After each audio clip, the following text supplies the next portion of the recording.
Jornalista Beto Almeida, o assunto volta à nossa conversa porque interessa a milhares e milhares de cearenses, sejam pais ou estudantes de escolas que começam no infantil, no ensino médio e também no ensino básico, assim como também no ensino universitário. Jornalista Beto Almeida, o certo é o seguinte: as escolas argumentam que mantêm compromisso e não querem abrir mão dos valores cobrados atualmente. A guerra está mesmo aberta, porque nesse momento ninguém pode levar vantagem, Beto Almeida, nem ter privilégio.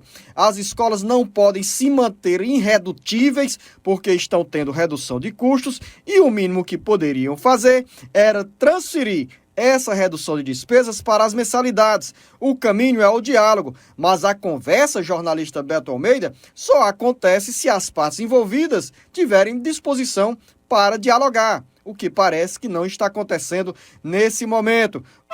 Beto Almeida, análise política com credibilidade e isenção.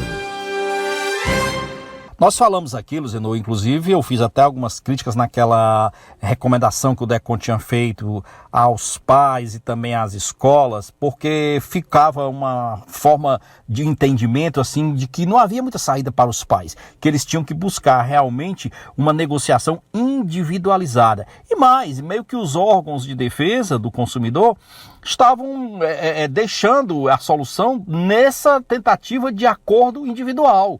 O DECON agora publicou uma nova nota onde ele se coloca assim, dizendo que está pronto a receber e dar encaminhamento às reclamações individuais ou de grupos de pais, sempre que as soluções apresentadas pelas escolas não forem satisfatórias.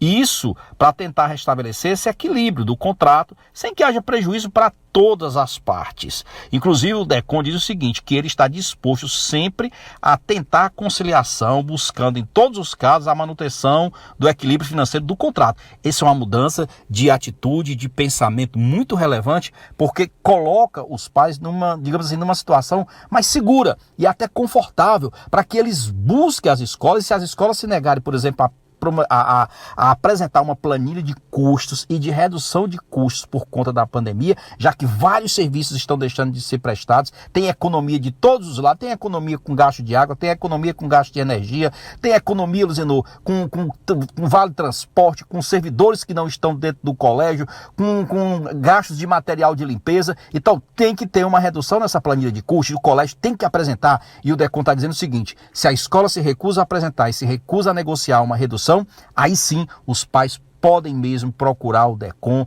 tanto de forma individual como de forma coletiva. Isso é uma atitude que eu acho que é bem diferente da nota que ficou muito duvidosa a anterior. Mas o DECON também diz aqui uma coisa que é o seguinte, que os pais tentem a todo custo fazer simplesmente um cancelamento unilateral, ou seja, apenas da parte deles, do contrato que tem com a escola, porque depois da pandemia os filhos terão que voltar a estudar. E aí, se a escola disser que o contrato foi rompido de forma unilateral e não quiser reativar, vai trazer problema para as crianças, para os pais. Então é uma recomendação para quem tem filho hoje naquela fase de pré-escola. O DECON também está dizendo de forma muito clara, aí a escola tem mesmo que apresentar uma boa redução de custos, ou então, nessa fase agora, cancelar, não, suspender os contratos. Se percebe claramente, Luzenor, que a pressão está dando resultado. E é isso daí, os pais têm mesmo que ligar, têm que ir à escola, têm que pedir redução,